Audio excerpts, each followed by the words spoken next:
England, اور England سے میرے ساتھ ہیں ڈاکٹر سمیع اللہ ملک صاحب۔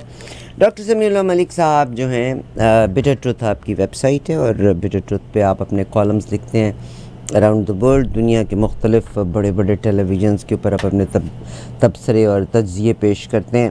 ڈاکٹر صاحب السلام علیکم، کیسے ہیں آپ؟ جی وعلیکم السلام ورحمۃ اللہ وبرکاتہ، حیاک اللہ۔ لگتا ہے آج کل آپ بہت مصروف ہیں۔ الحمدللہ، اللہ تعالیٰ آپ کو زندگی سے تندرستی دے اور اس سے زیادہ مصروف کرے، آمین ثم آمین۔ سر سب سے پہلے تو بتائیے کہ کیا صورتحال ہے، کیا آپ بتانا چاہیں گے کہ اس وقت پاکستان کا لیٹسٹ سینیریو کیا ہے؟ اعوذ باللہ السمیع العلیم من الشیطان الرجیم، بسم اللہ الرحمن الرحیم۔ ان الانسان لربہ لکنود، صدق اللہ العلی العظیم۔ رب اشرح لی صدری یسر لی امری واحلل عقدۃ من لسانی یفقہوا قولی، ربنا تقبل منا انک انت السمیع العلیم، آمین یا رب العالمین۔ اب آپ کا سوال تو بڑا مختصر ہے، لیکن اس کا آپ نے بڑا گہرا سوال کیا، اس کا جواب تھوڑا مجھے 2-3 منٹ دیجیے گا، زیادہ میں اس سے پوری طرح بات کر لوں گا۔ بات یہ ہے کہ جب کوفہ ایک بار پھر فتح ہونے پر مختار سقفی کا سر کاٹ کر مصعب بن زبیر کے سامنے پیش کیا گیا، تو اس نے فرمان جاری کیا کہ آؤ جشن مناؤ، دشمن اسلام مارا گیا ہے۔ دربار میں بیٹھا ایک بوڑھا مسکرایا تو مصعب نے انتہائی غصے سے دریافت کیا، بوڑھے تو ہنستا کیوں ہے؟ اس میں بزرگ بوڑھے نے کہا، ماضی یاد آ گیا، حال سامنے ہے اور مستقبل آدھا دکھائی دے رہا ہے تھوڑا تھوڑا۔ مصعب نے حکم دیا کہ تفصیل سے بتاؤ۔ اس بوڑھے نے کہا، سن سکو گے تم؟ ان کو بتاؤ۔ ان کا یہی دربار تھا جہاں تم بیٹھے ہوئے ہیں۔ عبید اللہ ابن زیاد تخت پر بیٹھا تھا، حسین بن علی کا سر لایا گیا۔ ابن زیاد نے کہا، جشن مناؤ، دشمن اسلام مارا گیا۔ ہم نے جشن منایا۔ ایک بار پھر یہی دربار تھا جس میں مختار سقفی کا سر تیرے قدموں میں پڑا ہے، یہ اسی تخت پر بیٹھا تھا جہاں اس وقت تو بیٹھا ہوا ہے۔ ابن زیاد کا سر کاٹ کر لایا گیا تو مختار سقفی نے فرمان جاری کیا کہ جشن مناؤ، آج دشمن اسلام مارا گیا ہے۔ ہم نے جشن منایا۔ آج وہی دربار ہے اور اسی تخت پر تو براجمان ہے، مختار سقفی کا سر لایا گیا ہے، تیرا حکم ہے جشن مناؤ، دشمن اسلام مارا گیا ہے، اس لیے ہم آج بھی جشن منا رہے ہیں۔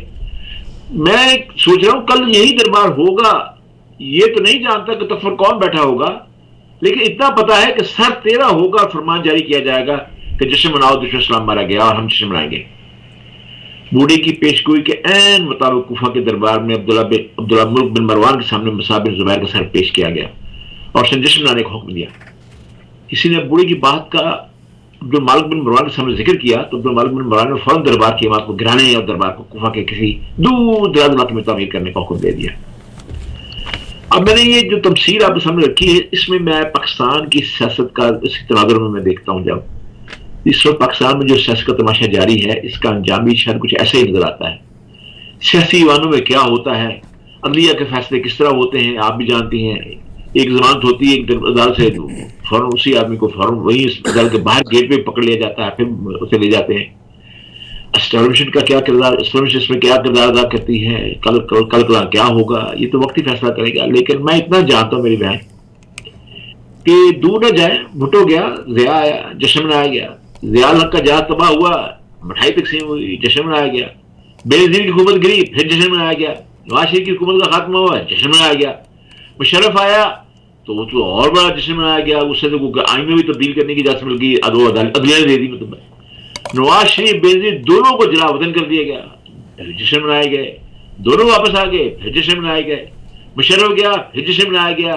گیلانی کی حکومت ختم ہوئی، پھر جشن منایا گیا۔ نواز شریف کی حکومت ختم ہوئی، پھر جشن۔ عمران آیا، پھر جشن۔ عمران کی حکومت ختم ہوئی تو پھر جشن پی ڈی ایم نے منایا۔ اب پی ڈی ایم گئی ہے تو لوگوں نے اب دیکھیں کراچی میں، لاہور میں جو ہے بجلی کے بلوں کے ساتھ جو ہو رہا ہے، لوگ پھر جشن بھی منا رہے ہیں اور جو گئے ہیں ان کو گالیاں بھی دے رہے ہیں۔ اب نگران حکومت ہے، اب پتہ نہیں اگلا جشن کب منایا جائے گا۔ اب اگلا جشن ہوگا تو ضرور، سب کو معلوم ہے، لیکن اگلی بار سر کس کا ہوگا یہ پتہ نہیں، کب اور کیوں۔ ہم بحث قوم چاہے کسی بھی سیاسی جماعت سے تعلق رکھتے ہو میری بہن، صرف جشن مناتے رہیں گے، جشن منا رہے ہیں، کیا ہم سوچنے کی ساری رکھتے بھی ہیں؟ میں کبھی بار یہ سوچتا ضرور ہوں، اگر رکھتے ہیں تو پھر سوچتے کیوں نہیں؟ اندھی تقلید کوئی ہم سے سیکھے۔ ہمارا حال یہ ہے کہ ہمیں چوری اور کرپشن پر کوئی اعتراض نہیں ہے، بس چور اور کرپٹ ہماری مرضی کا ہونا چاہیے۔ لگتا ہے کہ اس قوم کو کسی عبدالمالک ملک کی تلاش ہے جو اس جماعت کو گرا کر نئی بات کی تعمیر کا حکم دے، یعنی موجودہ نظام کو مکمل طور پر تبدیل کر دے۔ آپ مجھے یہ بتائیے کہ یہ بجلی کے بلوں کے بعد میں جو سارا شہر، ساری دنیا، سارا ملک ٹوٹ کے باہر آ گیا ہے، کبھی آپ نے غور کیا ہے کہ یہ آئی پی پی جو ہے کن کی ہے، ان کے مالک کون ہے؟ آپ کو ملے گا یہی سیاستدان اور ان میں کوئی جرنیل بھی شامل. اچھا یہی پاکستان میں آئی پی پی بجلی کا کارخانوں کے بھی مالک ہیں. جو ٹیکسٹائل انڈسٹری اس کے بڑے بھی یہ بنے ہوئے ہیں. شوگر مافیا وہ بھی ان کا ہے. بڑے بڑی جو مائنز ہیں وہ بھی ان کی ہیں. مطلب پیٹرولنگ کی صنعت وہ بھی ان کا قبضہ ہے. چینی کا راتوں رات جو ہے ایکسپورٹ کرنے کی اجازت مل گئی اور اب دیکھیے 670 ارب جو ہے اس کا نفع ایکٹیو کر لیا گیا، قوم کی جیبوں سے نکال لیا گیا. ہسپتالوں کا آپ کے سامنے کیا حال ہے آپ دیکھ رہی ہیں. اس ملک میں جہاں لوگ ٹیکس دیتے ہیں، کیا ان کو وہاں پہ علاج کرنے کی گنجائش موجود ہے وہاں پہ؟ مجھے بتائیے. ٹیکس پہ ٹیکس کہتے ہیں ٹیکس لوگ شکایت کرتے ہیں لوگ ٹیکس نہیں دیتے. بھائی کون سی ایسی چیز ہے جس میں تمہیں ٹیکس نہیں رکھا ہوا؟ لوگ تو دیتے ہیں. ایک غریب آدمی جو نمک خریدنے جاتا ہے، مرچ خریدنے جاتا ہے، اس کے بھی ٹیکس دیتا ہے. مطلب ہے یہ پاکستان کا وہ حال ہے. میں جو دیکھ رہا ہوں، جس طرح میں نے آپ کے سامنے رکھی ہے بات، مطلب ہے بڑے دکھ کے ساتھ، بڑی دلسوزی کے ساتھ آپ کے سامنے رکھی ہے. آپ یہ بتائیں ہمارا جو ہمارا پرائم منسٹر آج کل جو نگران حکومت کے منسٹر، انہوں نے کہا جی اگر ضرورت ہو تو میرا ایئر کنڈیشن بند کر دے. بھائی کیوں تم نے یہ کہا؟ تم نے ایئر کنڈیشن بند کر دو. بجلی نہیں مل رہی تم تو چاہیے تو بند کر دو. مجھے تو وہ وقت یاد آ رہا ہے کہ جب آپ حل اٹھانے کے لیے آ رہے تھے، 3 پیس سوٹ پہنے ہوئے تھے آپ نے، سب لوگوں نے، مطلب وزراء نے سب نے. مطلب آپ کو نہیں پتا کہ کتنا وہ چلڈ ہوگا موسم، وہاں کا ماحول جہاں آپ نے اپنے حلف اٹھایا، حلف برداری اٹھایا آپ نے. مطلب اور آج کہتے ہیں بجلی میں آئی ایم اے کے پاس جانا پڑے گا، جن کی منت کرنی پڑے گی. اب انہوں نے یہ اعلان کر دیا کہ جی اب ہو سکتا ہے کہ ہم قسطوں میں بل لیں. اچھا ایک دن آپ یہ کہتے ہیں قسطوں میں بل لیں، دوسرے یہ آپ پیٹرول کی قیمت راتوں رات بڑھا دیتے ہیں. یعنی کوئی کل آپ کی سیدھی نظر آتی نہیں ہے. پاکستان کا یہ عالم ہو گیا، خودکشیاں بڑھنی شروع ہو گئی ہیں. لوگ بس مجھے میں کو لکھتا ہوں، ہر روز میرے پاس بے شمار پیغامات آتے ہیں. لوگ جو ہے مدد کے لیے چیخ رہے ہوتے ہیں. مجھے ایک شخص نے آج ہی، مطلب کہاں سے مجھے ٹیلی فون نمبر لیا، مجھے کہا، اس نے کہا جی میری 25,000 روپے مہینہ میری تنخواہ ہے اور 15,000 میرا مہینے کا کرایہ ہے مکان کا. باقی 15,000 میں جو کھاتے. اب آپ مجھے بتائیے میرا بل جو ہے، ایک بلب ہر ایک پنکھا ہے، وہ بھی ہم دیکھ کے چلاتے ہیں، کہتے اس کا بھی 26,000 روپے بل آ گیا ہے. اب مجھے یہ بتائیں جہاں قوم کا یہ حال ہے. تو ایک مثال میں نے دی ہے، جیسے دیکھ کا ایک دان دکھایا جاتا ہے، پروگرام کو بہت کم ہوتا ہے. اس میں بتاتا ہوں یہ جو مہنگائی، اب مجھے پتا ہے کہ آپ کہیں گے مہنگائی ساری دنیا کا سینیرو ہے، مطلب ساری دنیا میں مہنگائی ہو گئی میں ہے. سر یہ نہیں کہوں، میں یہ نہیں کہوں گی. میں آپ سے یہ کہوں گی اب تک آپ نے جتنی باتیں کہیں سر، یہ تو بندے بندے کی زبان کے اوپر ہے. نہیں، آپ نے جتنی باتیں کہیں یہ ساری بندے بندے کے زبان پہ ہیں. سلوشن تو کوئی بھی نہ بتایا. یعنی ہر انسان پرابلم ضرور بتا رہا ہے. جھوٹ پہ بہت ساری چیزیں قائم ہیں. ریاست کا مقصد ہے کہ مجھے جسمانی ذہنی تحفظ ہو، میری ضروریات کے لیے مجھے تحفظ دیا جائے. دیٹ از ریاست. مگر ریاست سے باہر آپ حل نہیں بتایا، میں آپ کو اس کا حل بتا دیتا ہوں. بڑا آسان حل ہے اس کا. مطلب آپ سن لیجئے. مطلب ہے مسئلہ یہ ہے کہ کوئی اس پہ عمل کرنے والا ہو نا، تب مطلب ہے. میں آپ کو میں دلیل کے ساتھ آپ کے سامنے بات رکھ دیتا ہوں. دیکھیے اسلامی معیشت کا سب سے پہلا اصول یہ ہے کہ ملک کا سب سے بڑا آدمی معاشی اعتبار سے سب سے گھٹیا زندگی گزارے. جیسے کہ خلفائے راشدین عملاً ایسا کرتے تھے. حضرت عمر فاروق رضی اللہ عنہ کے دور میں مدینہ منورہ میں جو مفلسین مساکین کی ایک فہرست تیار کی گئی اور ان کی درجہ بندی کی گئی، تو جب فہرست تیار ہو گئی تو سب سے پہلے نمبر پر جو نام آیا اور سب سے زیادہ مفلس تھا وہ خود خلیفہ وقت حضرت عمر فاروق رضی اللہ عنہ. یعنی 10 کروڑ 25 کروڑ خرچ کر کے وہ اپنا سٹیٹس بنانے کے لیے آئے ہیں. جوتیاں چاٹ کے وہ اپنا سٹیٹس بنانے کے لیے آئے ہیں. آپ کے ذریعے جو لوگ تک پہنچے، ہو سکتا ہے کسی کے ذہن میں یہ بات آ جائے اور کر بھی لے. میں کہتا ہوں کہ عوام، اس کا فائدہ یہ ہوتا ہے، جو میں نے مثال رکھی ہے کہ عوام، میں آپ کو 3 اصول بتاتا ہوں اس کے مطلب. صرف پہلا یہ جو میں نے بتایا، عوام اپنے بڑوں کو دیکھ کر ان کے طرز زندگی کو اپنانے کی کوشش کرتے ہیں. یہ آپ نے کہا 25 کروڑ کی مطلب اس کو نہیں، اگر یہ بڑے اوپر نیچے آ جائیں گے، جس طرح آپ کے پروگرام میں ایک پچھلے دنوں ایک جماعت کے سربراہ آئے تھے، انہوں نے بات بتائی تھی، تو پھر بڑوں کو دیکھ کے طرز زندگی کو اپنانے کی کوشش کرتے ہیں لوگ. ان سے برابری کی کوشش کرتے ہیں، کیونکہ وہ اسی کو معیار بناتے ہیں جس سے عوام میں حصہ داری بڑھتی ہے. پیسہ جمع کرنے کی حوصلہ بڑھتی ہے، جس کے دن میں حلال اور حرام، جائز اور ناجائز کی تمیز ختم ہو جاتی ہے، اور جو چل رہی ہے ہمارے ملک میں. اور معاشرے میں جھوٹ، فراڈ، رشوت، سود خوری، ذخیرہ اندوزی، یہ ساری مصیبتیں درائی ہیں اس وقت میں. جب سے بڑھیا لوگ جو اونچی کلاس کے لوگ یعنی حکمران وغیرہ سب سے نیچے والے معیار زندگی نہیں اپنائیں گے تو پھر کسی بھی شخص کو غربت و افلاس وغیرہ کی کوئی شرمندگی اور احساس محرومی نہیں ہوگا. دوسرا اصول جو اسلام میں کا ہے وہ یہ ہے کہ دولت کو بالکل بھی کسی بھی طرف جمنے نہ دیا جائے، جمع نہ ہونے دیا جائے، وہ کسی ایک جگہ پر جم کے نہ رہ جائے، بلکہ اس کو توڑتے رہیے، اسپریڈ کرتے رہیے تاکہ ملکی دولت پر چند اشخاص کا قبضہ نہ رہے. لہذا سب سے پہلے موجودہ بینک کے سودی نظام کو ختم کرنا ہوگا. اس کا فائدہ یہ ہوگا کہ لوگ بینکوں میں پڑا سارا پیسہ باہر نکال کر مارکیٹ میں لائیں گے، کاروبار کریں گے، کارخانے لگائیں گے، جس سے ایک تو بے روزگاری ختم ہوگی، دوسری طرف مقابلے کی فضا قائم ہوگی جس سے ہر کوئی اپنی چیز بہتر سے بہتر اور سستی سے سستی بنانے کی کوشش کرے گا، اور اس سے عالمی سطح پر ملک کی پیداوار سب سے سستی بھی ہوگی اور معیاری بھی ہوگی. یہ دو کام حکومت اور حکمران طبقے کرنے کے ہیں. اور اس کی ایک مثال یہ بھی ہے کہ جب اس وقت دنیا میں ایک بہت بڑی موٹر سازی کی کمپنی، اس کا نام ٹویوٹا ہے.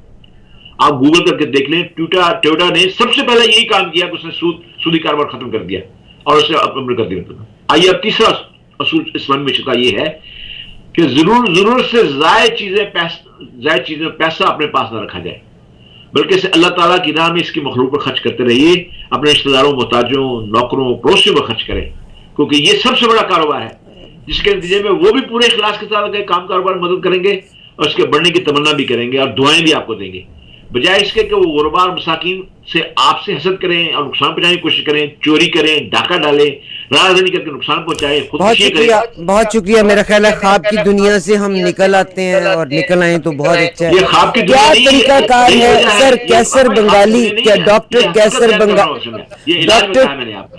کیسر بنگالی نے بھی پاکستان کو ڈیپ اسٹیٹ کہہ دیا. آسما جہانگیر بھی یہی روتی نہیں. ہلری کلنٹن نے بھی ڈیپ اسٹیٹ کہنے کے بعد لبریٹ کیا.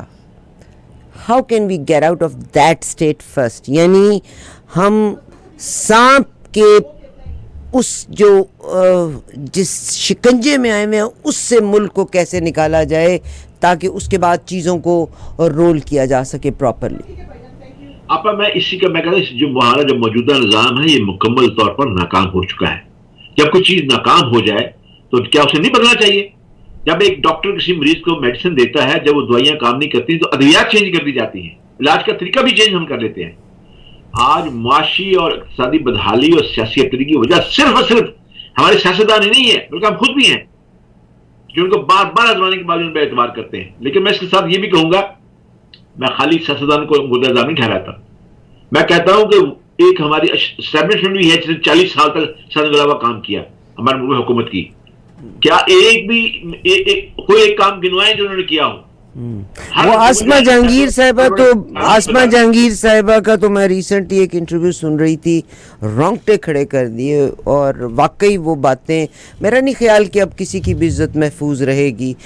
گلگت بلتستان میں جو چیف منسٹر تھے آپ دیکھ لیجئے گا، بال بچ گئے. آپ دیکھیں کون کون بچتا ہے.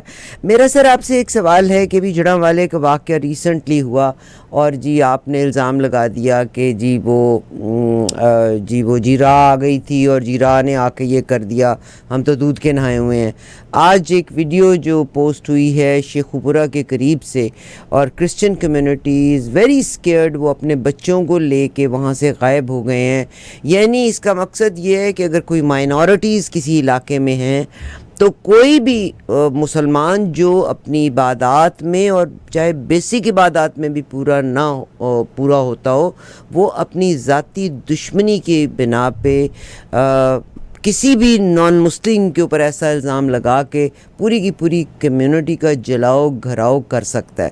آج شیخوپورہ کے قریب ایک علاقے میں جو کرسچن کمیونٹی دب کے بیٹھی ہوئی اور مسجدوں میں جو اعلان ہو رہے، کوئی آپ کے نوٹس میں ہے اس کے بارے میں کیا سدباب کیا گیا؟ اور ہماری انٹیلیجنس ایجنسیز اور یہ وہ جو را کے ایجنٹ آئے ہیں انہوں نے ان کو پکڑا کہ نہیں پکڑا؟ پچھلے پروگرام میں جب جڑاوالے کے بارے میں آپ سے بات کی تھی تو اس وقت میں نے آپ سے عرض کیا تھا باقاعدہ طور پہ، یعنی ذرائع نے بلکہ اب تو باتیں سامنے بھی آ گئی ہیں، باقاعدہ طور پہ افراد پکڑے گئے، انہوں نے اقرار بھی کر لیا، ڈانڈے بھی مل گئے، ساری باتیں ہو رہی ہیں، سر کیس بھی چل رہا ہے، لوگ بھی پکڑے گئے ہیں. مطلب جو کہ پیچھے اس میں ہیڈ سے کام کرنے والے تھے. وہ تو کھلی بات ہے. مطلب اب یہ دیکھیے صرف بات جڑا والے کی نہیں ہے, 3 دھمکیاں اور علاقوں میں دی گئی ہیں. ایک دھمکی دی گئی ہے سرحد کے اندر جو سکھ حضرات تھے, سکھوں کو کہا گیا کہ ہم آپ کو جو ہے مطلب اگر یا تو آپ بلکہ یہ یہاں تک دھمکی دی گئی, ٹی ٹی پی نے دھمکی دی باقاعدہ طور پہ. وہ کہا تو انہوں نے کہا کہ یہ جو پشاور ہے, پارا چار, یہ دوسرے جو علاقے ہیں ہمارے جتنے بھی ہیں, یہ ہمارے ٹیریٹری میں آتے ہیں, یا تو آپ مسلمان ہو جائیں یا پھر آپ جزیہ دیں ہمیں جزیہ دیں. بہت سے پشاور میں جو سکھ حضرات نے پگڑیاں باندھی چھوڑ دی ہیں. مجھے باقاعدہ ایک سکھ نے پاکستان سے یہ بتایا یہ بات. Very sad. تو ہماری ایجنسیز کیا کر رہی ہیں, آلو بیچ رہی ہیں؟ اسی طرف آ رہا ہوں مطلب میں اس طرف آ رہا ہوں مطلب ہے. اور باقاعدہ طور پہ ایجنسی نے وہ لوگ پکڑ بھی لیے اور لوگ پکڑ لیے مطلب ہے. اور آپ حیران ہوں گی کہ وہ جو پہلا نوٹس تھا وہ پشاور کا ایک شیر فروش, دودھ فروش آدمی تھا. اس کے یعنی پیچھے دکان کے اندر ہی وہ ایک چھاپا خانہ قسم کا بنایا ہوا تھا, ایک فوٹو کاپی لگائی ہوئی تھی جہاں سے وہ جو ہے لوگوں کے گھروں میں کیا پیغام بھیجے جاتے تھے مطلب ہے. ایجنسی نے لوگ پکڑ لیے ہیں مطلب ہے, وہاں کام نہیں ہو سکا. لیکن ایک سکھوں کے اندر جب دہشت جو ہماری جو اقلیتوں کے دلوں میں جو دہشت بیٹھ جاتی ہے, پھر جاتی بڑی بڑی دیر سے جاتی ہے. یہ ایسا ہی ہے بلکہ جیسے آپ کو پتا ہے کہ ہمارے چینی کہاوت ہے کہ جب کہیں بم پھٹ جائے یا دھماکہ ہو جائے تو پھر کبوتر دیر تک وہاں نہیں آتے.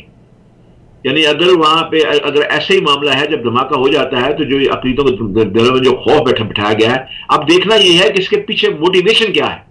موٹیویشن یہ ہے کہ آپ کو یاد ہوگا کہ جب ہماری نگران حکومت بن گئی تھی, ابھی وزیر اعظم کا اعلان ہوا تھا, وزراء کا اعلان نہیں ہوا تھا, تو اس وقت ہی آپ کے پروگرام میں نے یہاں پہ عالمی چینل اس پروگرام میں نے یہ کہہ دیا تھا کہ آپ نے کیونکہ ایک بڑی طاقت کے ساتھ اس کی بات نہیں مانی. وہ جو چاہتے تھے انہوں نے اپنے آدمی آپ کو بھیجے تھے کہ ان آدمی کو نگران وزیر اعظم جو ہے اس کو وزیر اعظم بنایا جائے, لیکن آپ نے ان کی بات نہیں مانی.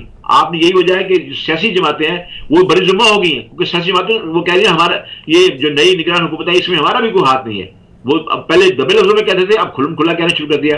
خورشید شاہ نے بھی یہ بات کہی ہے, پی ایم ایل این کے لوگ بھی یہ کہہ رہے ہیں, مطلب مولوی فضل الرحمان نے بھی 2-3 دفعہ یہ بات کہہ دی ہے ہم سے مشورہ کر لیا جاتا تو اچھا تھا. لیکن یہ ہے کہ میں نے اس وقت یہ کہہ دیا تھا کہ اب آپ کو باقاعدہ طور پہ ایک بہت بڑا محاذ جو ہے اس کو سنبھالنا ہوگا, کیونکہ ان کا پروگرام یہ تھا کہ نگران وزیر اعظم آئے گا تو پھر سی پیک کو بند کیا جائے گا. وہ سی پیک کیونکہ خاموشی سے پھر دوبارہ شروع ہو گیا ہے, اور چین کے جو نائب صدر ہیں جو سرمایہ کاری کے انچارج بھی ہیں, انہوں نے آ کے پھر خاموشی سے جو ہے $28 بلین کی جو ہے انویسٹمنٹ شروع کر دی ہے. اس کی کوئی اخباروں میں خبر اس لیے نہیں آنے دی تاکہ دوبارہ اس میں کوئی زیادہ ہنگامے نہ ہو, تنازع پیدا نہ ہو. پہلی دفعہ آزاد کشمیر میں چند آدمیوں کا جلوس نکالا گیا جنہوں نے کہا کہ ہمیں پاکستان کے ساتھ نہیں رہنا. یہ پہلا واقعہ ہے جب سے کشمیر آزاد ہوا ہے. آپ نے گلگت بلتستان کی بات کی. اب یہ پھر اس کے بعد انہیں یہ توقع تھی کہ چلو وزیر اعظم ہمارا نہیں رکھا تو ہمارا وزیر خزانہ شیخ حفیظی سے رکھ لیا جائے, اس سے بھی نہیں رکھا گیا. شمشاد جو تھی خاتون جی ان کو رکھ لیا گیا. اب وہ کیسے آپ کو معاف کرتے ہیں جب دیکھیں ان کے بھی ٹارگٹس ہیں. اگر آپ ان کے پاؤں کا ہاتھ لگا کے ان سے قرضے لیتے ہیں تو ان کے بھی اپنے ٹارگٹس ہیں جو کہ آپ کو پورے کرنے ہوتے ہیں. یہ تو آئی ایم ایف کی سامنے ایک شکل ہے جس کے سامنے انہوں نے کہا کہ آپ بجلی کے بلوں کے بارے میں آپ نے کہا تو انہوں نے انکار کر دیا, انہوں نے آپ کو رعایت دینے سے انکار کر دیا. کہاں سے لائیں گے آپ پیسے؟ مطلب آپ کو مادہ 9 مہینے کا اسٹینڈ بائی قرضہ ہے آپ کا, اور اس قرضے کی 3 قسطیں ہیں, ابھی آپ کو ایک ہی قسط ملی ہے, تو آپ کے سامنے یہ چیز سارا معاملہ آ گیا ہے. بات یہ ہے کہ میں پھر آپ ان ساری باتوں کے سینیرو میں آپ بتانا چاہتا ہوں کہ یہ اب آپ کو برداشت کرنا ہوگا, اس کا مقابلہ کرنا ہوگا. اب بات یہ ہے کہ کیا ہماری ایسے کام کر رہی ہیں جڑا والے کے بعد یس مستعد ہو گئی ہیں. لیکن آپ یہ دیکھیں کہ ہم یورپ میں رہتے ہیں, امریکہ میں, آپ امریکہ کینیڈا میں رہتے ہیں, ان ایسے لوگوں کے ٹھکانوں کو پکڑنا بڑا مشکل ہوتا ہے. افغانستان جو کہ پچھلے 40-50 سال سے وہ انسٹیبل رہا ہے, وہاں پہ لوگوں کے مختلف پاکٹس جو بنے ہوئے ہیں, وہ جو لوگ آتے ہیں وہاں سے مطلب ان کو استعمال کیا جاتا ہے. وہ آتے ہیں, ان کو روکنا کیا آپ کے پاس اتنے وسائل ہے کہ آپ ان کو روکیں؟ اب آپ یہ دیکھیں کہ اب آپ نے سی پیک کے کام شروع ہو گیا ہے. پہلے آپ کے پاس آپ کے ملک میں صرف 600 چائنیز تھے, اب آپ کے ملک میں 2800 کے قریب چائنیز کام کر رہے ہیں. اسی نسبت سے آپ یہ دیکھیں کہ آپ کی سیکورٹی بھی بڑھ گئی ہے. پہلے 1 بٹالین تھی ان کے حفاظت کے لیے, آج 3 بٹالین اس پہ کام کر رہی ہیں. پھر آپ دیکھیے کہ 2 دن پہلے کراچی کے کل کراچی کے اندر جو ہمارے جو فوج کے سپر سالار ہیں, انہوں نے کراچی کے 50 بڑے سرمایہ داروں کے ساتھ میٹنگ کر کے انہیں بہت ساری کمٹمنٹ کی ہے, اور انہوں نے کہا کہ ہم مکمل طور پہ ایران کا جو اسمگلنگ ہے وہ بند کر دیں گے, بالکل نہیں ہونے دیں گے. جو پیٹرول کی دوسری اسمگلنگ آتی ہے مطلب ہے, دوسری جو افغان ٹریڈ ہے, اس پہ بہت سے لوگوں کی ریزرویشن ہے کہ آرمی اب کھیتی باڑی کرے گی, بزنس مین سے ملے گی یا سیکورٹیز کا بندوبست کرے گی؟ دیکھیے یہ عام آدمی کی آواز ہے سر. میں آپ کو یہ بتا رہا ہوں کہ جو نگران حکومت آئی ہے، جو لائے ہیں، اب وہی سب لوگوں کو اطمینان بھی دلا رہے ہیں. اب اس کا نتیجہ یہ دیکھ رہے ہیں، کل میٹنگ ہوئی ہے اور آج آپ کا ڈالر جو ہے 23 روپے نیچے آ گیا یکدم. 9 روپے نیچے آیا سر، 9 روپے نیچے آیا. اچھا آپ نے نہیں، آپ دیکھیے آپ نے مجھے پہلے جو خبر میں آپ کو بتا رہا ہوں، ٹھیک ابھی دیکھیے ذرا. ٹھیک سر، پاکستان میں 23 روپے ڈالر 23 روپے نیچے پاکستان میں آیا. ٹھیک سر، یہ جو ڈالرائزیشن کی جو ٹھیک سر. پاکستان میں ماشاءاللہ وہ کسی نے کہا نا، آج پاکستانی تو آپ کو پتہ ہے جگت بازی میں ویسے بھی بڑے ماہر ہیں ہم، اور فیصلہ آباد والے تو سپر سٹار ہیں. وہ کسی نے کہا جی انڈیا چاند پہ چلا گیا اور پاکستان وہیں کا وہیں کھڑا. وہ کہتا ہے جی انڈیا تو آج چاند پہ گیا ہے، اتنا پیسہ ضائع کیا ہم نے تو کبھی پیسہ بھی نہیں خرچ کیا، ہم تو پہلے ہی چاند کے اوپر ہیں. اس نے پوچھا وہ کیسے؟ کہتا بجلی، چاند پہ بجلی ہے. اس نے کہا نہیں. کہتا دیکھو ہمارے پاس بجلی نہیں ہے. چاند پہ پانی ہے. اس نے کہا نہیں. کہتا دیکھ لو ہمارے پاس بھی پانی نہیں ہے. تو ہم تو چاند پہ کھڈے ہیں. اس نے کہا ہاں بہت کھڈے ہیں، دور سے کھڈے نظر بھی آتے ہیں جو اماں بڑھیا کی نظر میں. تو اس نے کہا دیکھ لو ہماری سڑکوں پہ نکل دیکھ لو، سوائے کھڈوں کے اور ہے کیا؟ بندے مر رہے ہیں، ہم تو پہلے ہی چاند پہ ہیں. اینی ویز جناب کاکڑ صاحب نے کہا، انوار الحق کاکڑ صاحب پرائم منسٹر آف پاکستان، انہوں نے الٹیمیٹلی یہ کہہ دیا ہے کہ جی آئی ایم ایف.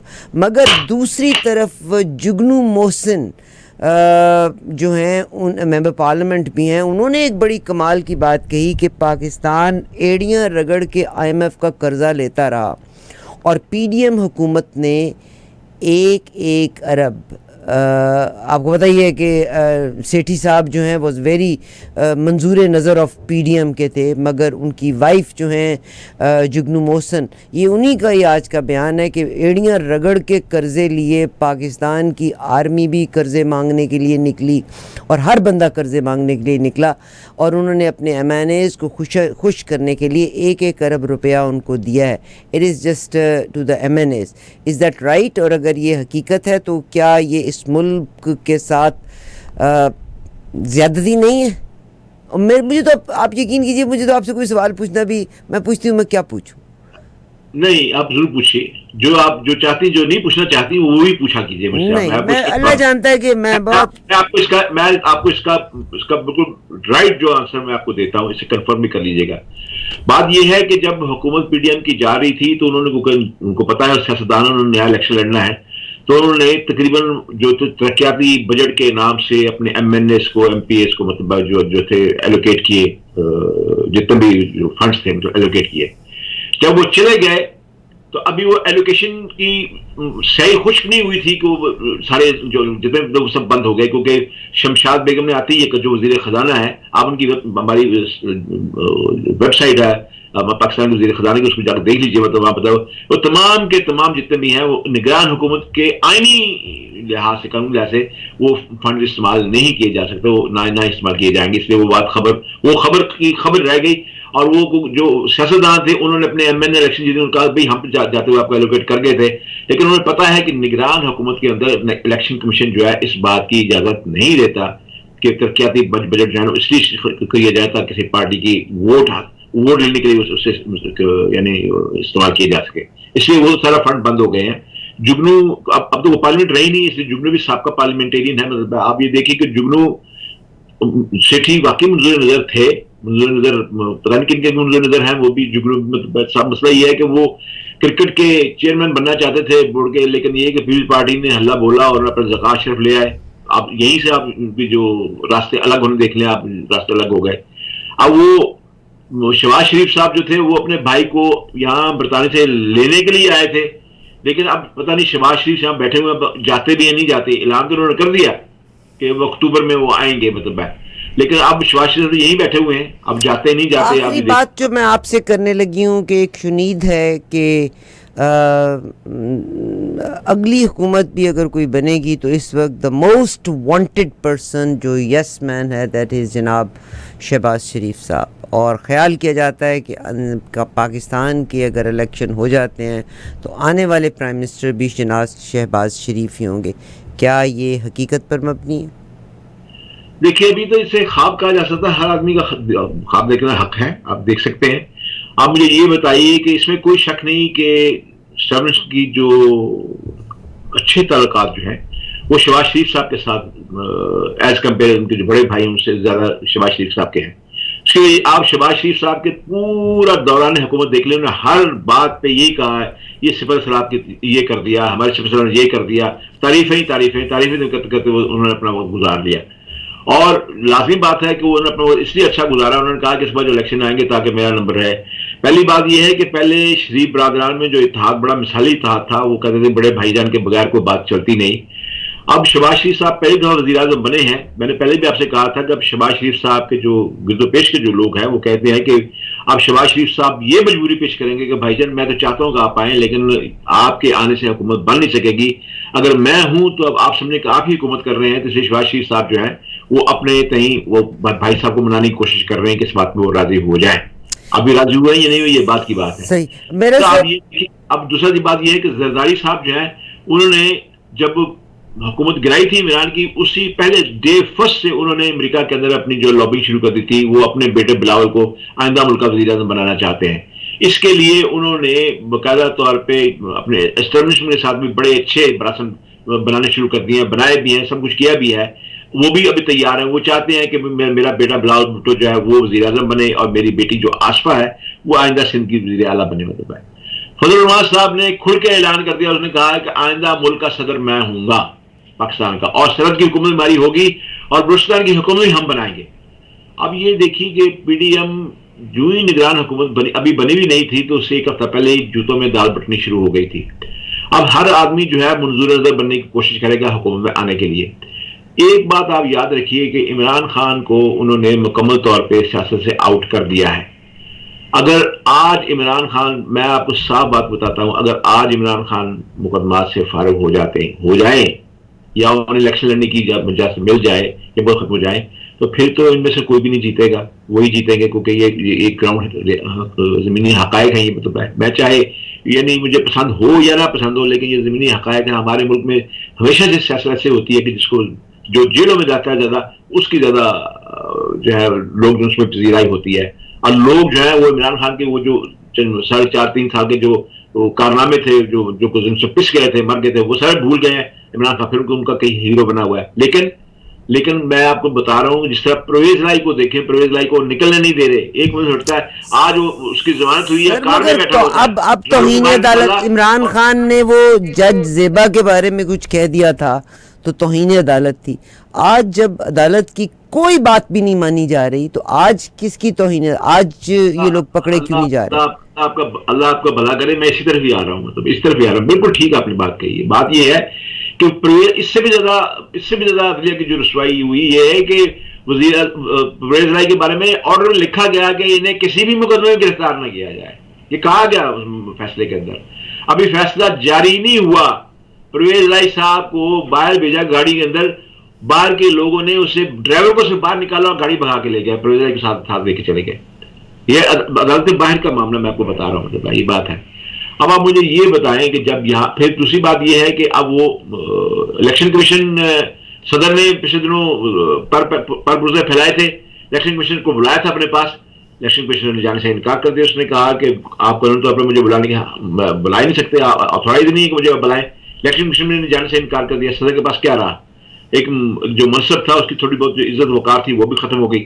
ہم نے اپنے تمام اداروں کی وقار عزت اس طرح ختم کر دی ہے. اب ہوگا کیا کہ اب جو جوتوں میں دال بٹے گی، کوئی بھی آدمی اس پوری حکومت کو بنا نہیں سکے گا. ہنگ پارلیمنٹ آئے گی اور وہ ہنگ پارلیمنٹ جو محتاج ہوگی اس طرف اس کا منہ ہوگا، اس کا قبلہ بھی اس طرف ہوگا جہاں وہ ہوتا ہے جس طرح ہم بات بھی کر رہے ہیں. وہ اپنی مرضی کا آدمی اٹھائیں گے وہاں پہ پروگرام. یہ جو خبر جو آپ کو میں دینا چاہتا ہوں خبر یہ ہے تو وہاں پہ معاملہ اب یہ بات طے ہو چکی ہے کہ اس ملک کی معیشت کو ٹھیک کرنے کے لیے ہمیں جو ہے ٹیکنوکریٹس جو ہے، چاہے وہ ہوگا الیکشن ہی لیکن وزراء کی شکل میں ٹیکنوکریٹس لائے جائیں گے جو اپنے اپنے محکموں کے. انوار الحق کاکڑ صاحب پرائم منسٹر آف پاکستان، انہوں نے سوری مجھے بعض کو انٹرپٹ کرنا پڑتا ہے because we are getting out of time. انہوں نے کل ایک بڑا کمال کا بیان دیا. انہوں نے کہا ہے کہ پی ٹی آئی کو آؤٹ آف الیکشن نہیں کیا جائے گا. یہ دس از واٹ ہی سیڈ. اور انہوں نے اینکرز کے ساتھ اور صحافیوں کے سامنے بیٹھ کے یہ لفظ کہا ہے.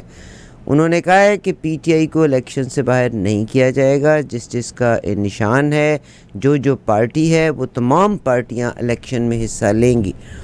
تو انہوں نے غلط بیانی کی ہے. بات یہ ہے اپا، ہوگا ایسا ہی ہوگا. آپ دیکھیں مسلم پکش، دراصل میں آپ کو ایک بات بتاؤں، یہ پہلے دفعہ پی ٹی آئی کا نام ذرا زیادہ چل رہا ہے. پہلے تو مسلم لیگ ہی کا نام چلتا تھا بار بار، کیونکہ پاکستان کی خالق جماعت ہے مسلم لیگ، اور یہ مسلم لیگ واحد ایسی متعلقہ ہے کہ ہر آنے والا حکمران چاہے سویلین ہو، سیاستدان ہو، فوجی ہو، اسی متعلقہ سے نکاح پڑتا ہے. مسلم لیگ آپ اٹھا کے دیکھ لیں، 200 رنگ کی مسلم لیگیں آپ کو ملیں گی. مطلب ہے آپ پی ٹی آئی کا رنگ سامنے آیا ہے، اب وہ جو مسلم لیگ کا حال ہوا ہے وہی پی ٹی آئی کا حال ہوگا. اب دیکھیے کہ پی ٹی آئی میں سرحد کے اندر خٹک صاحب ہے، ادھر کراچی میں بالکل بٹھا دیا گیا ہے، پنجاب کے اندر تھوڑی بہت ہے اس کے اندر بھی ٹکڑے ہو چکے ہیں. اب آپ یہ دیکھیں 9 مئی کے بعد آپ نے دیکھا نہیں کہ ایک ہی طرح کی پریس کانفرنس ہو رہی ہیں. مطلب ہے لوگ دھڑا دھڑ پی ٹی آئی سے نکل رہے ہیں، ان کا ہمارا کوئی تعلق نہیں ہے. لوگوں نے یہ کہہ چکے تھے کہ ہم سیاست میں بھی حصہ نہیں لیں گے، یہاں تک انہوں نے اپنی جان چھڑانے کے لیے کہا. مجھے آپ سر بتائیے وہ میں نے مولز کا، اس ماحول کے اندر جتنا مرضی آپ کہیں آپ، سر میں نے مولز کا ذکر کیا تھا. یہ وہ لوگ تھے جو جوش بھی تھے اور اس میں مسلمان بھی تھے، اور ایک خوف کے ساتھ وہ ان کا باقاعدہ یہ بھی فتویٰ تھا کہ مسلمان کلمہ تک نہیں پڑھتے تھے مگر اندر کھاتے وہ تھے. اور میرا خیال ہے یہی سینیریو اب بھی رہے گا، سینیریو اس سے تبدیل نہیں ہوگا. ڈو یو تھنک کہ ہمارے ادارے جو ہیں، میں ایک چیز آپ کے سامنے، آپ سوال والے ایک چیز آپ کے سامنے رکھنا چاہتا ہوں. مجھے یہ بتائیے کہ کل کیس مقدمے پی ٹی آئی کو ہی مطلب بین کر دیا جاتا ہے مقدمے میں، سائفر کیس کے اندر. مگر یہی تو میں نے آپ سے سوال کیا تھا. جناب پرائم منسٹر آف پاکستان انہوں نے کہا تھا کسی جماعت کو نااہل نہیں کیا جائے گا. یہ پرسوں کا ان کا بیان ہے. میں آپ کو وہ بیان بھیج بھی دیتی ہوں. نہیں مجھے تو پتا ہے. مجھے آپ بیانوں کی بات کرتے ہیں، میں زمینی حقائق کی بات کرتا ہوں. تو اس کا مطلب ہے کہ ہماری لیڈرشپ جھوٹ بولتی ہے. they don't say anything other than lie. وہ اس بات کا سہارا لے لیں گے، اس بات کا سہارا. دیکھیے عدالت نے فیصلہ کر دیا جی، الیکشن کمیشن نے فیصلہ کر دیا. عدالتوں نے تو اور بھی بہت سارے فیصلے کیے ہیں. جب الیکشن کی ڈیٹ پوچھی جاتی ہے، انتخاب کی تاریخ پوچھی جاتی ہے، وہ کہتے ہیں جی اس میں تو ہمارا کوئی ہاتھ نہیں ہے جی، الیکشن کمیشن اس کا فیصلہ کرے گا. الیکشن کمیشن جو ہے وہ کال کرے گا، آپ کو بتائے گا. وہ سادہ ایک ہی بیان سے وہ اپنی جان چھڑا کے لے جاتے ہیں. بہت شکریہ جناب سمیع اللہ ملک صاحب. میرا نہیں خیال کہ ہم میں سے کوئی بھی ان مسائل کو حل کر سکے. ذہن ویری سیڈ. میری تو بہت سے لوگ اس کو بھی پولیٹیکل بیان سمجھتے ہیں، میری واقعی کوئی پارٹی نہیں ہے. مگر اگر آپ کا شعور، اگر آپ کا ضمیر ہے تو پاکستان کی situation is very pathetic at the moment. مجھے بڑے غم کے ساتھ یہ کہنا پڑتا ہے، اور ایمانداری سے اگر آپ بھی دیکھیں، آپ بھی اپنے بچوں سے پوچھ کے دیکھیے گا، وہ بچے جو پہلے پاکستان سے محبت کرتے تھے، none of them want to talk about Pakistan. اور اگر پاکستان کی اس وقت کی اشرافیہ اور جو صاحب اقتدار لوگ ہیں، اگر پاکستان کو آپ نے اس نہج کے اوپر لے کے آنا ہے تو پھر تیار رہیے گا. ابھی جو گلگت بلتستان میں وزیر اعلیٰ کے ساتھ ہوا ہے، وہ جو president Bush the president of امریکہ کے ساتھ ہوا ہے، کل کو آپ لوگوں کے بندے کے ساتھ وہ ہوگا. میں صرف آپ کو فیوچر دکھا رہی ہوں. دیکھیے بات یہ ہے کہ اس میں تو کوئی شک نہیں کہ پاکستان کے جو اس وقت حالات چل رہے ہیں اس میں ریزرویشن تو بہت زیادہ ہیں، بہت زیادہ. آپ کے سامنے ابھی کہا آپ نے مجھ سے، پہلے میں نے آپ نے پاکستان کا حال پوچھا تو میں نے آپ کے سامنے کھل کر رکھ دی بات، پاکستان کی صحت کیا رکھ دی. پھر آپ اس کا علاج پوچھا، میں نے اس کا علاج بھی آپ کو بتایا. مطلب یہ بات کریے. اب یہ ہے کہ جو علاج میں نے بتایا اس میں کوئی سادہ سا علاج ہے. سر فنیٹسزم ہے. ابھی میں نے جب آپ نے مجھے علاج بتایا، میں مانتی ہوں قرآن کے لحاظ سے علاج ہے، مگر آپ ابھی آج جو شیخوپورہ کا واقعہ ہونے جا رہا ہے، اور اگر کرسچن کمیونٹی جس حساب سے رو رہی ہے، آپ دیکھیے گا کہ صلیب کے ساتھ جو سلوک کیا جا رہا ہے وہاں پہ، یا کسی اور مائنورٹی کے ساتھ کیا جا رہا ہے، کہاں چلی گئیں آپ؟ امریکہ میں گوانتانامو کے ایک مجرم ہے جس نے اعتراف کرا ہے، امریکہ کے ایک جج نے اس کو قبول کرنے سے انکار کر دیا کہ زبردستی اس سے یہ بیان لیا گیا ہے. اور آپ کو پتہ ہے پاکستان کی پولیس تو مرغی کو بھی مار کے یہ اکسا دیتی ہے کہ بھئی، مرغے کو بھی مار کے اکسا دیتی ہے کہ انڈا مرغے نے دیا. تو آپ پاکستان کی پولیس سے, اور ابھی پاکستان کے ایک پولیس کا آئی جی ہیں جن کا میں انٹرویو دیکھ رہی تھی, انہوں نے کہا police is under of influence of these political forces. آج تک کبھی اتنی پولیٹیکل انٹرفیئرنس نہیں ہوئی تھی. And we took stand at the time of Pervez Musharraf, جو کہ آج کی پولیس کی جو مین انچارج لوگ ہیں, they cannot take that position. باپا یہ جو تفصیلات آپ نے رکھی ہیں سامنے کہ وہ سختی سے جو مغرب کو تسلیم کرنا پڑ گیا کہ اللہ نے دیا ہے, بات یہ ہے کہ اگر تاریخی پس منظر میں جا کے دیکھیں, تاریخ کے جھروکوں سے اگر دیکھیں تو یہ سارے جو جن ملکوں میں بیٹھے ہوئے ہیں ان ملکوں میں یہ ہوتا رہا ہے. ہماری میں پہلے بھی very good sir, thank you very مچ. آپ جیسے کمال کے پڑھے لکھے انسان سے میں یہی توقع کرتی تھی. دس از واٹ آئی ایکسپیکٹ. آپ جیسا لرنڈ آدمی, ان ملکوں میں بھی یہی ہوا تو ہم بھی کر سکتے ہیں. نہیں, کیا آپ تاریخی مثالیں جٹلا سکتی ہیں؟ نہیں سر, اسلام میں رسول پاک نے تو مگر جس کو آپ فالو کرتے ہیں, جس کی خاطر آپ نے جڑا والے میں اتنا بڑا واقعہ کر دیا, آج فیصل آباد میں اتنا بڑا واقعہ کہ اس شخص نے, میں نے آپ کو اس کی وجوہات بتا دو دی آپ کو, اس کی آپ معاشی. سر آپ نے جن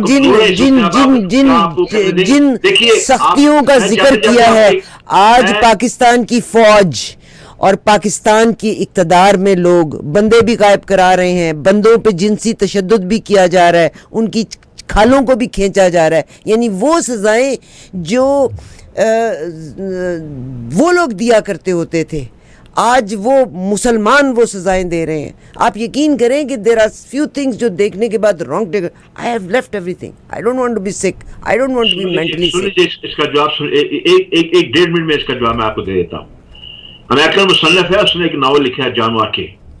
اس نے کہا کہ اس نے کہا کہ ہم پاکستان کو نہیں چھوڑ سکتے, 3 وجوہات کی بنا پہ نہیں چھوڑ سکتے پاکستان کو. اس نے کہا ایک تو پاکستان کا جو میزائل اور جو اٹامک اتنا ایکسٹینسو ہے کہ یہ ساری دنیا کو ڈسٹرب کر سکتا ہے. پہلی وجہ تو یہ ہے. دوسری یہ ہے کہ اس کی جو فوج ہے وہ اگر اسے مزید کمزور کریں گے تو صرف پاکستان کی نہیں, وہ ساری دنیا کو ڈسٹیبلائز کر سکتی ہے. تیسرا اس نے کہا کہ پاکستان کا جغرافیائی اس کی حیثیت ایسی ہے کہ اس کی ایک طرف چین اور دوسرے روس اور اس کے ساتھ یہ جو سمندر ہے سارا بحر کے ساتھ, یہ ایسا ہے کہ اس کو آپ اگنور نہیں کر سکتے کسی بھی صورت میں, اور آپ کو پاکستان کے ساتھ رکھنا ہوگا تاکہ آپ کو پتہ چلے کہ چین اور پاکستان سے, چین روس سے پاکستان کو کیسے دور رکھا جائے. اور چوتھی بات لکھی کہ کسی صورت میں بھی پاکستان کو اسلامی دنیا کا لیڈر بننے کی اجازت نہ دی جائے. اور پھر اس نے اس کا علاج بتایا, جیسے آپ نے علاج پوچھا, اس کا علاج یہ ہے کہ پاکستان کو معاشی طور پر ایسا جگڑ دیا جائے کہ تاکہ یہ اپنے منہ کے بل زمین پہ گر جائے, اور اس کے بعد ہم اس کے جو اٹامک جو اس کا جو آرسنل ہے اس پہ سودا کیا جائے. ایک تو یہ اس نے کہا اس کے لیے ہم نے باقاعدہ طور پہ یہ کام کر رہے ہیں, پچھلے 75 سال سے کام کر رہے ہیں. اس نے کہا کہ ہم نے پاکستان کے سیاستدانوں کو اور دوسرے اسٹوڈنٹ کے لوگوں کو اس کو ہم نے خریدا ہے, اور اس کا حیرت کی بات یہ ہے کہ بڑی کم قیمت میں خرید لیا ہے. بعض ہم نے صرف اس ایک ویزا دینے کی صورت میں خرید لیا. کسی کو ہم نے ان کے بچے کو ویزا دے دیا, تعلیم وظیفہ دے دیا, اس کو اس میں خرید لیا. یہ اس کی کتاب کے اندر درج ہے. اگر آپ کہیں گے بہت شکریہ. اور میں یہ کہتی ہوں کہ آج ہندوستان کے اوپر بھی چائنا ہے, ہندوستان کے اوپر بھی رشیا ہے, ہندوستان بھی ایک طرف سمندر کے ساتھ ملتا ہے, مگر انہوں نے سٹینڈ لیا ہے. معاملہ صرف یہ ہے کہ ہمارے اور میں نہیں کہہ رہی ہے, یہ انٹرنیشنل میڈیا کہہ رہا ہے کہ آپ ڈیپ سٹیٹ ہیں, آپ کی فوج ڈیل کرتی ہے, آپ کی فوج کرپٹ ہے. یہ میں نہیں کہہ رہی, یہ انٹرنیشنل میڈیا کہہ رہا ہے. جب ہم CNN کی باقی ساری باتوں کو مانتے ہیں, جب ہلری کلنٹن کو ہم, ابھی کتاب آئی ہے ریمنڈ ڈیوس کی کتاب آئی ہے جس میں اس نے مذاق اڑایا ہے وہ جنرل پاشا کا اور ان تمام لوگوں کا, کہ مجھے بچانے کے لیے وہ اتنے متحرک تھے کہ جن لوگوں کو میں نے مارا تھا وہ ان کو کرمنل ثابت کرنا چاہ رہے تھے. آپ امیجن کریں کہ کیا یہ لوگ جو بک رہے ہیں کیا یہ اپنے منہ پہ چپیڑ محسوس نہیں کرتے؟ یہ انتہائی شرمندگی کی بات ہے. لیکن کیا اس کے بعد میں ریمنڈ ڈیوس کو اپنا یعنی کو ہیرو مان لوں کو جب صحیح کرتا ہوں؟ کیا بات ہے سر, میں نے آپ سے کب یہ کہا؟ اس نے حقائق بتائے ہیں کہ general Pasha what he did. صفات کرندے کی جس نے بھی حمایت کی ہے, جس نے اس کے ساتھ سر ایک ایک بندے, آپ کے ایک ایک بندے نے پورے کے پورے, یہ لوگ جا کے عدالتوں میں بیٹھتے تھے and they were very active, because امریکہ کی ایک کال آتی تھی ٹھیک ہے, they were very active سر. میں آپ کو یہاں پہ تھوڑا سا درست کر دوں. پاشا اس کے پیچھے ساتھ ضرور ہوگا, لیکن پاشا خود کبھی عدالت میں نہیں گیا. ایک میجر, صرف میجر رینک کا ایک آدمی ہوتا تھا سر, مگر وہ فل ٹائم پاشا وہاں ہو نہ ہو, آج کے دور میں ورچوئل پریزنس ہوتی ہے, ناٹ نیسسریلی کہ پاشا وہاں موجود تھا, پر Pasha general Pasha was very active. اور یہ ریمنڈ ڈیوس نے اپنی کتاب میں سارا لکھ دیا. اور ڈونلڈ لو اس کتابوں میں تو بہت کچھ لکھا ہے. آپ یہ دیکھیے, اب 6 دفعہ تو یہ پاکستان کو توڑ چکے ہیں. ٹھیک سر, پوری دنیا جھوٹی ہے. ہم مسلمان سب سے زیادہ, پاکستان کے مسلمان تو ویسے ہی سپرب مسلمان ہیں. ٹھیک ہے سر, ٹھیک ہے سر, آپ کا پیغام گیا, بہت شکریہ. مگر جہاں پر ہم یہ کہتے ہیں کہ جب باہر کی بات آتی ہے تو ہمارا رویہ کچھ اور ہوتا ہے, جب ہمارے اپنے رویے ہوتے ہیں تو ہم تو قرآن اور سنت کے فالوورز ہیں. کیوں ہم دوگلی کشتی میں پاؤں رکھ کے بیٹھے ہوئے ہیں؟ مجھے تو اس کا جواب نہیں سمجھ آتا. میں اس کا آپ کو ایک کتے میں جواب دے دیتا ہوں. نہیں سر, وہ اب ٹائم ہی اوور ہو گیا ہے نا. جی, آپ کو ایک کتے میں غالب کا کتا, اس کو میں جواب دیتا ہوں. اس نے کہا کہ بیاں کیا کیجئے بیداد کاوش ہائے بجگن کا, کہ ہر قطرہ خون دانا ہے تسبیح ہے مرجان کا. دکھاؤں گا تماشا دی اگر فرصت زمانے نے, میرا ہر زخم دل ایک تخم ہے سروے جرا کا. بہت شکریہ, تھینک یو ویری مچ جناب سمیع اللہ ملک صاحب. ڈاکٹر صاحب کی ویب سائٹ ہے bittertruth.uk. آپ لکھتے ہیں پوری دنیا میں, اخباروں میں بھی لکھتے ہیں, پروگرامز بھی کرتے ہیں. اگر پاکستان سے متعلق میں صرف یہی کہتی ہوں کہ پاکستان لابنگ کرتا ہے ود ان پاکستان اپنے ان پڑھ جاہل عوام کو بائے کرنے کے لیے. ہندوستان لابنگ کرتا ہے internationally. Soon the president of America will be an American but Indian نژاد. جیتا رہے Pakistan. Thank you very much sir. آمین, بہت شکریہ جی. خدا حافظ جناب ڈاکٹر سمیع.